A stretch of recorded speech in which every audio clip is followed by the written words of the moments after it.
दोस्तों ये कहानी जो है वो आरुषि नाम की महिला से शुरू होती है और ये कहानी उसकी बेटी अदिति और उसकी जिंदगी पर है। आरुषि जो थी वो बिजनौर के एक छोटे से कस्बे की रहने वाली थी। जब ये विधवा हुई थी तो उसकी माँ बाप ने उसकी दूसरी शादी करवा दी थी और एक ऐसे व्यक्ति से करवा दी थी जिसका पहले से ही एक बेटा था और आरुषि के पास भी पहले से एक बेटी थी। अब आरुषि के बेटे और बेटी एक ही कमरे में सोते थे, लेकिन सुबह उठते ही आरुषि की बेटी बेड की चादर दिन प्रतिदिन चेंज करती और फिर आरुषि से छुप छुप करके पुरानी चादर धोती और फिर नहाने चली जाती थी। कई बार तो इसकी बेटी अदिति बेहोश भी हो जाया करती थी और दिन पर दिन वो लगातार कमजोर होते जा रही थी। एक दिन सुबह उठ करके आरुषि जल्दी से बेटी के कमरे में गई, लेकिन जो आगे का माहौल उसने देखा उसने शर्म से पानी पानी हो गई थी। उसके दिल से बस यही एक बात निकली कि भगवान कभी भी किसी माँ को ऐसा मंजर ना दिखाए, क्योंकि वहां पर उसकी बेटी और बेटा। दोस्तों आरुषि जो थी वो शादी के 2 साल बाद ही विधवा हो गई थी और उस वक्त उसकी उम्र 18 साल थी, क्योंकि उसके माँ बाप ने उसकी शादी 16 साल की ही उम्र में करा दी थी।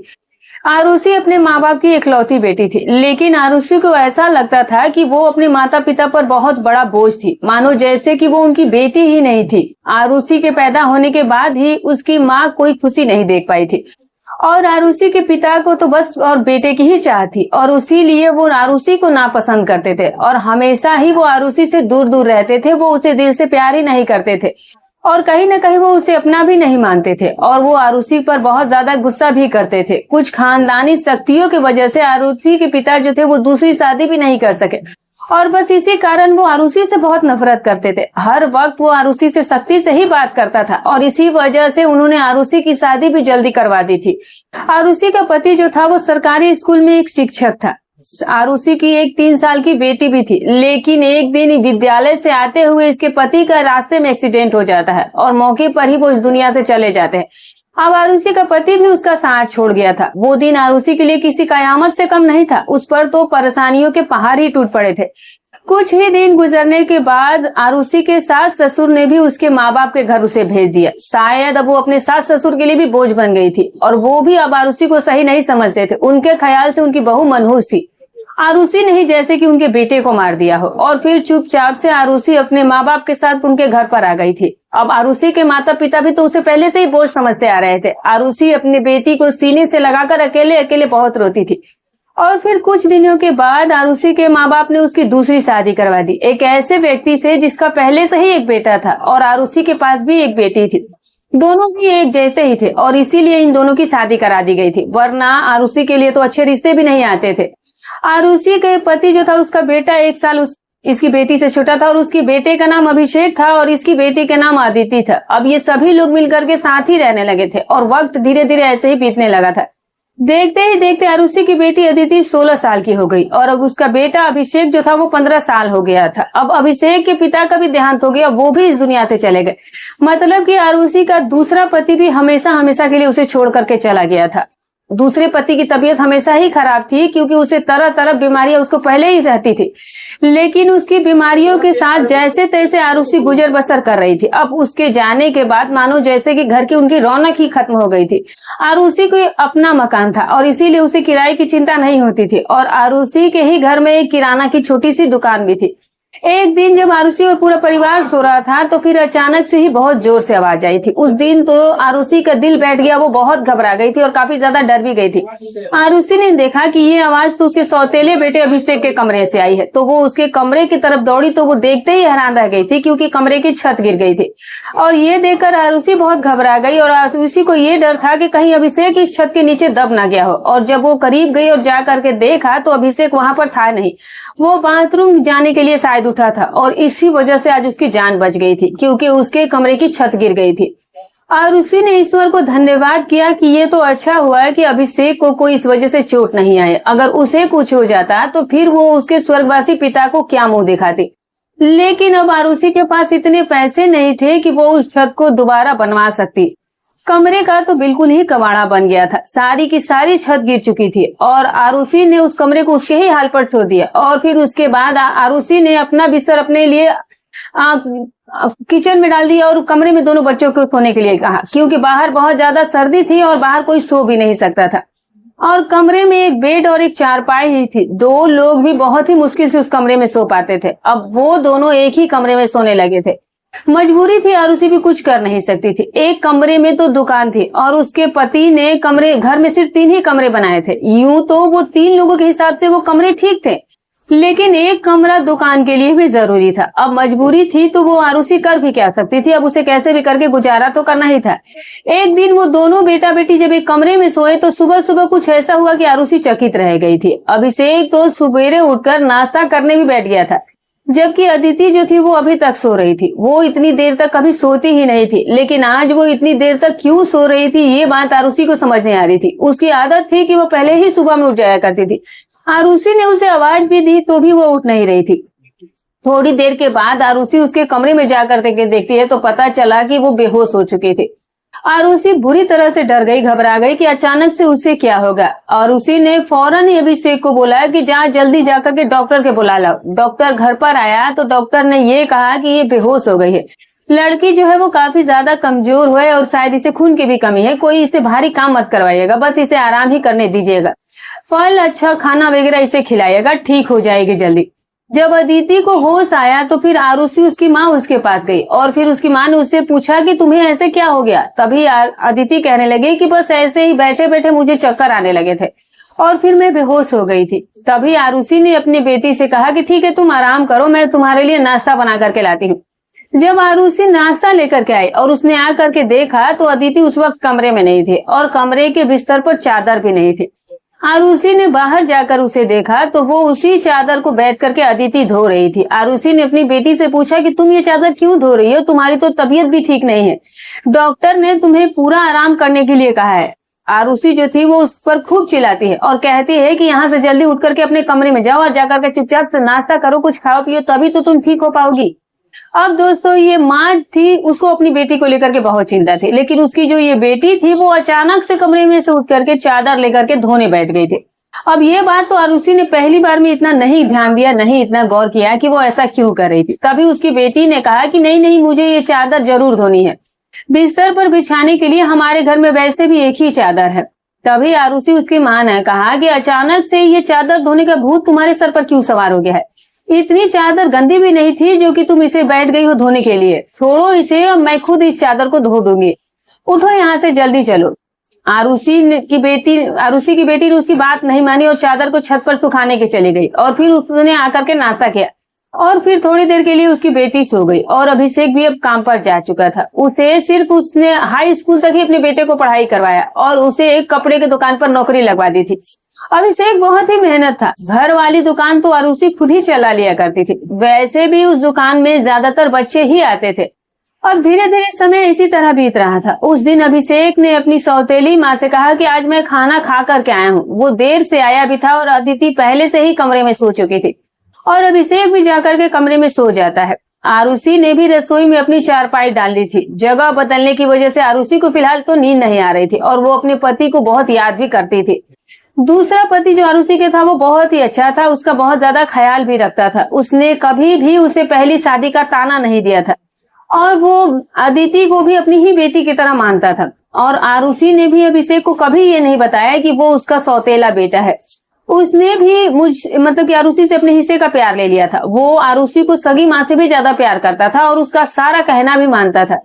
वो उस घर में सिर्फ अकेला ही मर्द था और वो आरुषि की फैमिली का इकलौता सहारा था, वरना ये 2 औरतें अकेले कहाँ जाती। काम भी अभिषेक बहुत अच्छे तरीके से कर रहा था। आरुषि ने उसे कहा भी था कि वो आगे की पढ़ाई प्राइवेट स्कूल में पढ़ ले, क्योंकि अगर उसके पास कोई अच्छी डिग्री होगी तो उसे नौकरी भी अच्छी मिल जाएगी। और आरुषि का बेटा अभिषेक उसकी बात भी मान लेता है। और अगली सुबह फिर कुछ ऐसा हुआ कि आरुषि हैरान रह गई थी। अदिति उसकी बेटी फिर से बेहोश हो चुकी थी और इस बार तो उसकी शक्ल देखकर आरुषि को ऐसा लगा जैसे कि उसके जिस्म का सारा खून ही खींच लिया गया हो। वो बिल्कुल ही पीली पड़ गई थी। और फिर आरुषि ने फिर से डॉक्टर को बुलाया। डॉक्टर ने फिर से वही बात कही कि मैंने तो इसे आराम करने के लिए कहा था, आपने इसे खाने में क्या खिलाया था। आरुषि ने उसे सारी बात बताई। आरुषि ने बताया कि वही दाल सब्जी खिलाई थी और इसे फल भी खिलाए थे। पूरा दिन कोई काम भी इससे मैंने नहीं करवाया था। तभी डॉक्टर ने कहा कि दोबारा से फिर से कैसे इसे इतनी कमजोरी हो गई। आप इस बात को सीरियसली लीजिए, वरना फिर आपकी बेटी को भी जान को खतरा हो सकता है, क्योंकि इस तरह से अचानक ऐसे ही बेहोश हो जाना और कई घंटों तक बेहोश रहना कोई ये मामूली बात नहीं है। डॉक्टर ने सख्ती से आरुषि को सारी बात बताई और फिर कुछ देर के बाद वो चले गए थे। और फिर जब उसकी बेटी अदिति को होश आया तो फिर आरुषि ने उससे कहा कि तुमने फिर से अब कोई काम किया तो फिर मुझसे बुरा कोई नहीं होगा। लेकिन थोड़ी ही देर के बाद जब उसकी माँ दोबारा कमरे में गई तो फिर वो ये देख करके हैरान हो गई थी कि उसकी बेटी क्या कर रही थी। वो फिर से बेड की चादर को धो रही थी और इस बार उसकी माँ उसे दूर से देख रही थी, क्योंकि बेटी जो कुछ भी कर रही थी वो सब कुछ मामूली नहीं था। वो बेहोशी से उठ करके चादर को धोना शुरू कर देती थी और ये सब क्या हो रहा था उसकी माँ को कुछ समझ नहीं आ रहा था कि वो ऐसा कर क्यों रही थी। जब से अभिषेक ने उसके कमरे में सोना शुरू किया था तभी से वो ऐसा कुछ कर रही थी और बेहोश भी वो तभी से हो रही थी। अभिषेक जो था उसके लिए था तो सौतेला ही भाई, लेकिन बचपन से दोनों एक साथ ही पले बड़े हैं। उन दोनों में तो सगे भाई बहनों जैसी ही मोहब्बत थी। तो फिर ऐसा क्या हो रहा था? आरुषि की बेटी की तबीयत दिन ब दिन क्यों खराब होती जा रही थी? आरुषि रोती रहती और सोचती रहती कि ये सब कुछ उसके साथ क्या हो रहा है। एक औरत कमजोर तब होती है जब वो बच्चे पैदा करती है, तो उसके अंदर बिल्कुल भी ताकत नहीं रह जाती है। लेकिन जवान लड़कियां अगर यूं बेहोश होने लगे तो ये कोई नॉर्मल बात नहीं हो सकती है। दूसरे ही दिन अदिति ने चादर धो करके छत पर सुखा दी थी। वो आस पास भी उसे ही देख रही थी कि जैसे ही उसकी माँ ने उसे देखा तो नहीं।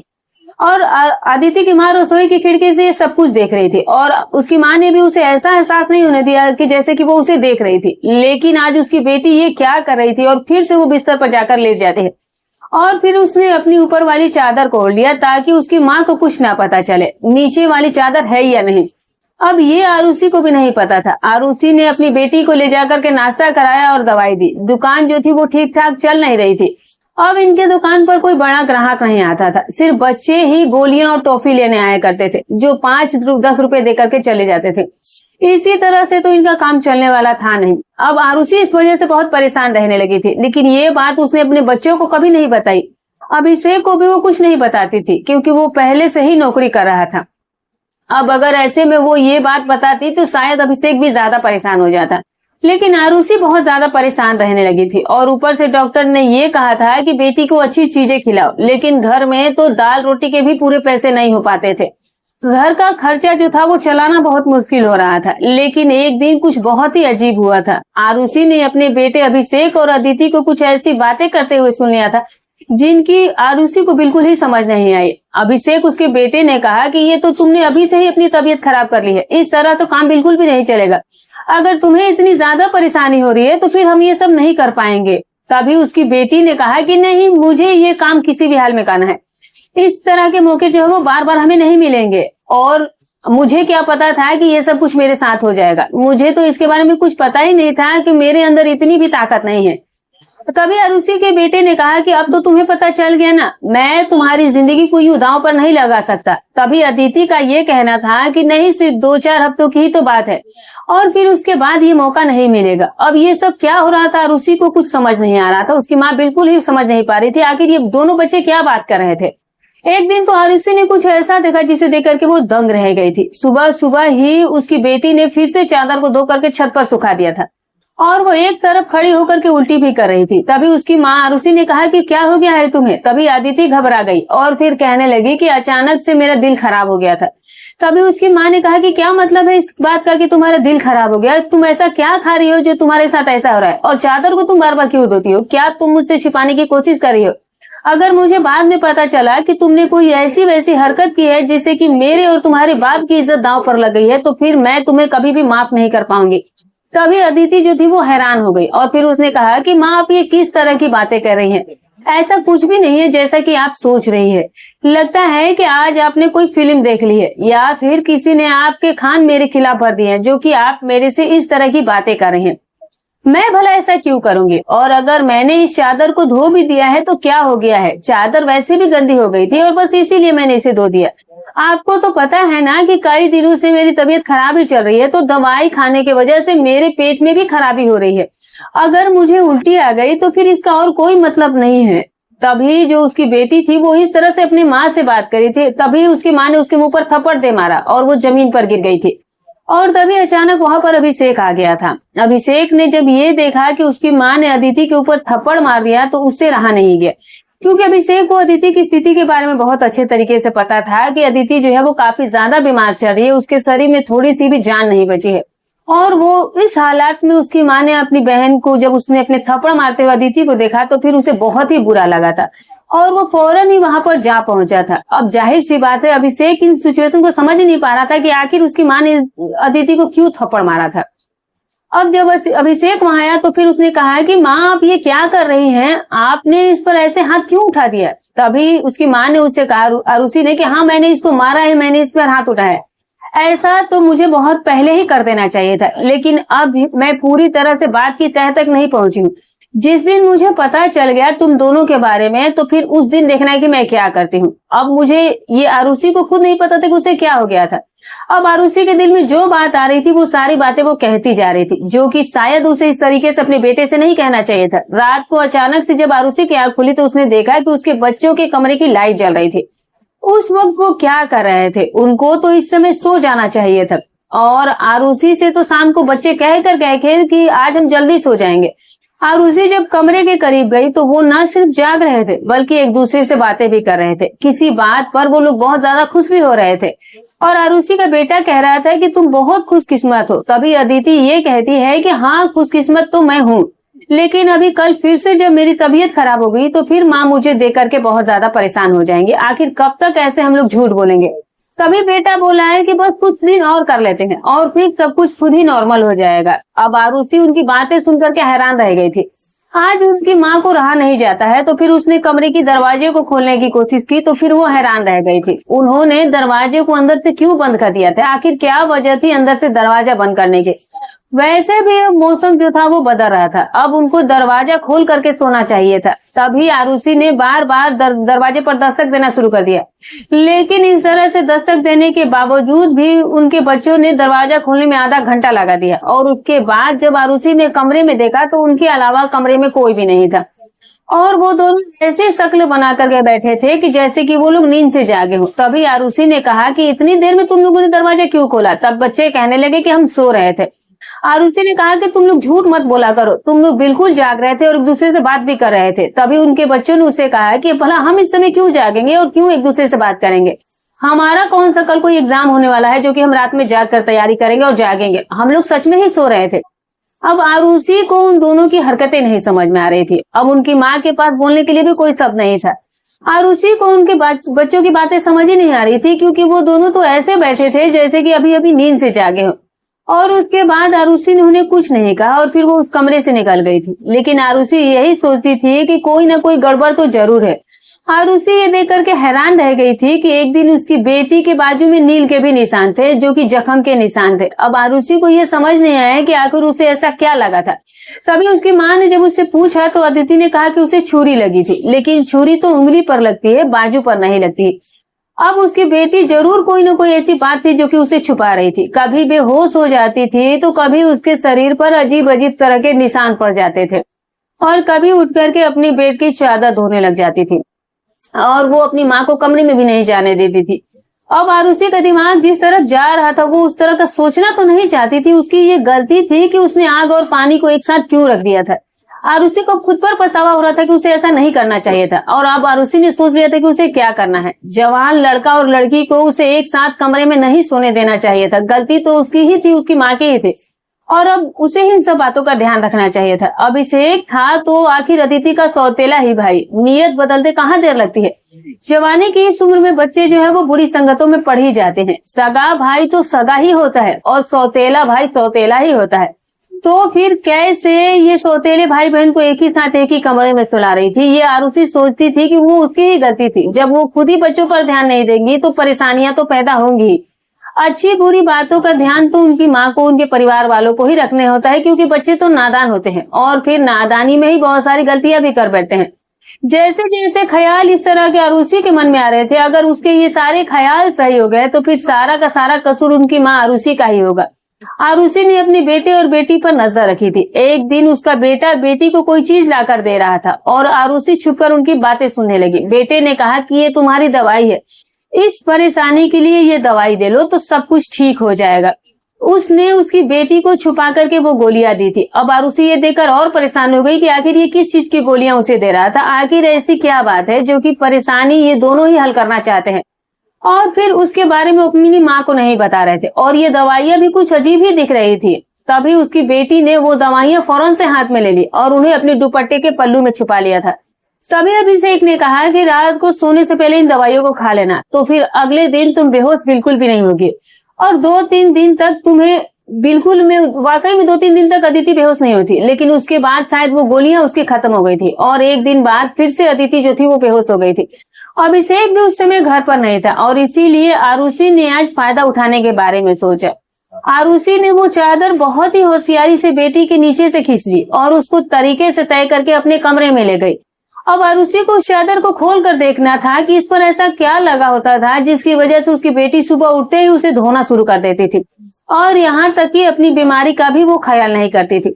जब आरुषि ने चादर को खोल कर देखा तो पहले तो उसे कुछ नजर ही नहीं आया, लेकिन जब आरुषि ने उस चादर को ध्यान से देखा तो ये देख करके वो हैरान रह गई थी कि उस चादर पर सफेद सफेद बाल थे और पूरी चादर जो थी वो बालों से भरी हुई थी। अब आरुषि को ये बात नहीं समझ में आई कि ये किस चीज के बाल है, क्योंकि ये बाल जो थे वो बिल्कुल ही सफेद और छोटे छोटे थे। आरुषि बिल्कुल हैरान हो गई थी, लेकिन उसे ये बात समझ में नहीं आई और वो यही सोचती रही कि ये सब कुछ हो क्या रहा है उसके घर में। वो बेटे और बेटे की हरकतों पर लगातार नजर रख रही थी और इसीलिए सारा कुछ वो अपने दिमाग में ही सोच रही थी, लेकिन अभी तक आरुषि किसी नतीजे पर नहीं पहुंच पाई थी। और तब तक अदिति को ये पता चल ही गया है कि उसकी माँ ने उन्हें चादर ले लिया है, तो फिर वो सीधे उसके पास जाकर माँ के पास बैठ गई और कुछ अजीब ही घबराई हुई नजर आने लगी। और फिर उसके बाद उसकी माँ ने उससे पूछ लिया है आरुषि ने कि क्या बात है, तुम इतनी परेशान क्यों दिख रही हो। तभी अदिति ने कहा कि माँ वो चादर कहाँ है।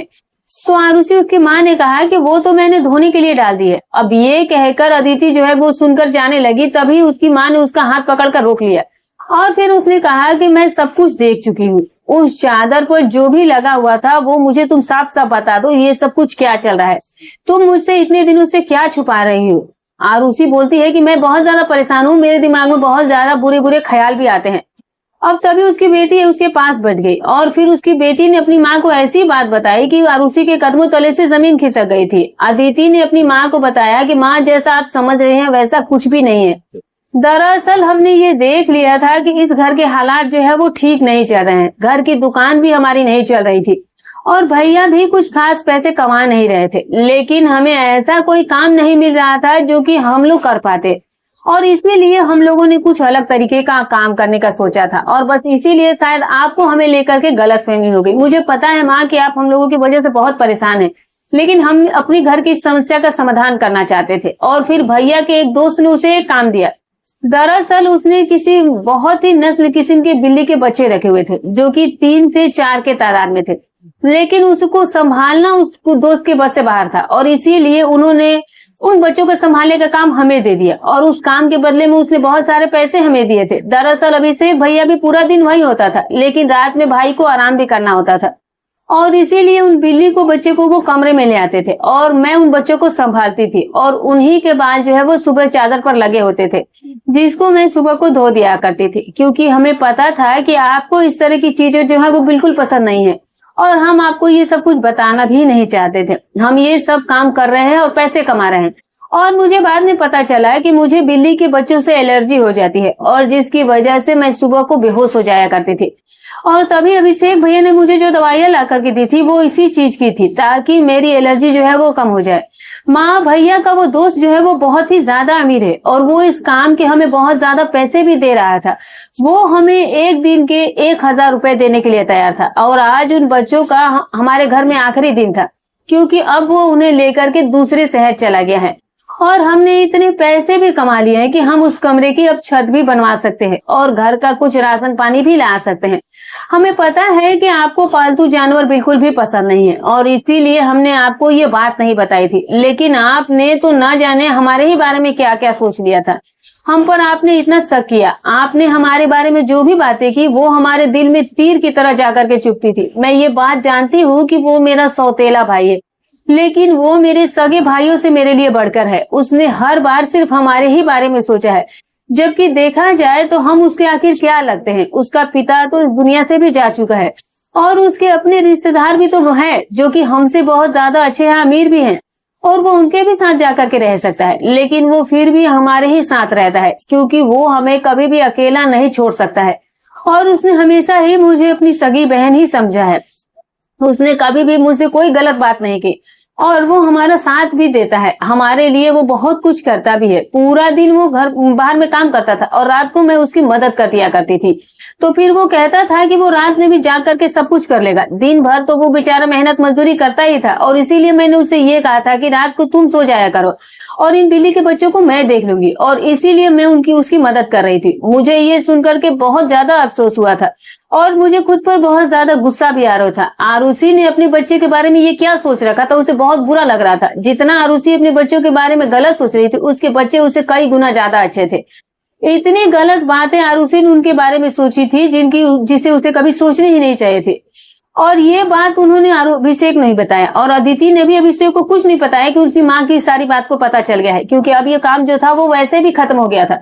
और अब जो आरुषि थी वो अपनी बेटे की नजर में गिरना नहीं चाहती थी। कुछ ही दिनों के बाद अभिषेक ने उस कमरे की छत भी डलवा दी और अब उनके घर का कमरा भी ठीक हो गया था। अब धीरे धीरे करके इन तीनों ने मिलकर बहुत मेहनत की। बेटी ने भी घर में बच्चों को ट्यूशन पढ़ाना शुरू कर दिया था।